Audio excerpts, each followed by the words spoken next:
never going to get enough. You already are everything. You're never going to get enough. You already are everything. You're everything that you need. Think of it for just a moment. Everything that you need to have total bliss, perfection of your life, you already are. You already have it.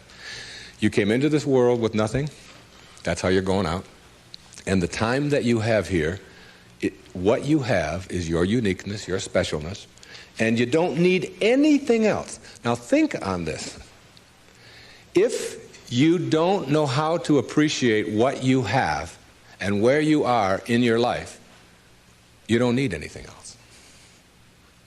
Because if you do get something else, you won't know how to appreciate that either. You'll just want more. Or you'll want it to be different. Or you'll want it to be the way it used to be.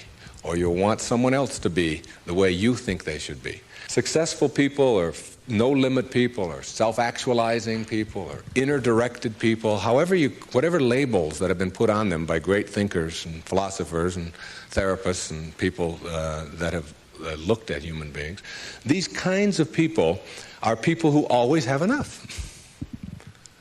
There are some people, if you invite them over and you say, you know, I'd like you to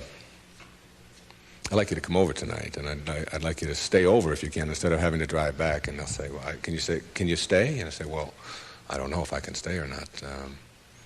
Well, you could sleep on the cot. Oh, no, I could never sleep on the cot. I can't sleep on cots. I got a sciatica. Don't you know that I have back pain and cots? No, that's out of the question. I couldn't sleep on a cot.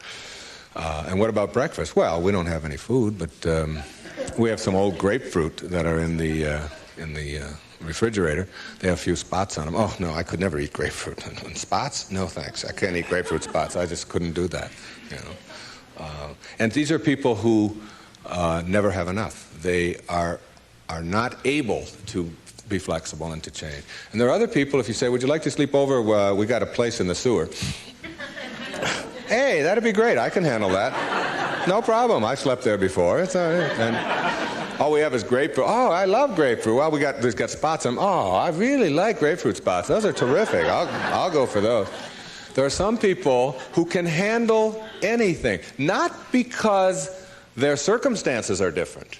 You see, your circumstances have very little to do with your fulfillment in life. Very little. It's how you're approaching your circumstances. It's your attitude towards your circumstances that make all the difference in the world. And taking what you are and accepting it. I got to show you this. I don't know if the camera can get this. This is a little advertisement that was in the Detroit Free Press for last September. I was giving a speech at the Unity Church of Today in Detroit. And it says, Dr. Wayne Dyer will talk about your inner child and how to deal effectively with problems in all relationships. And it was a real nice ad. You can see that. Then on top of the ad, in the same paper, there's another ad. And the ad says, face it.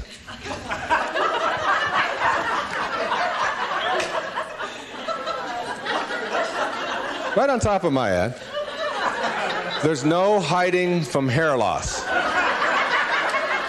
And they got a picture of a guy with a box over his head. And they have a before and after guy there. And the after guy looks like he's just found fulfillment. And it says, you can't run and you can't hide. Hair loss is a problem, and unless you take action, it will continue. Now, we've got to look at this in terms of what I can do with this and how I can handle this. See, my daughter helped me with being bald a long time ago. She said, Dad, you're not really bald. Don't think of yourself that way. She said, you're just about this much taller than your hair. That's all. Just sort of a nice way to look at it, too. I just sort of outgrew my hair. I sort of transcended my hair, if you will. All right? No-limit people are human beings who take what they are and accept it, and don't tell themselves that somehow they're deficient because of anything about themselves.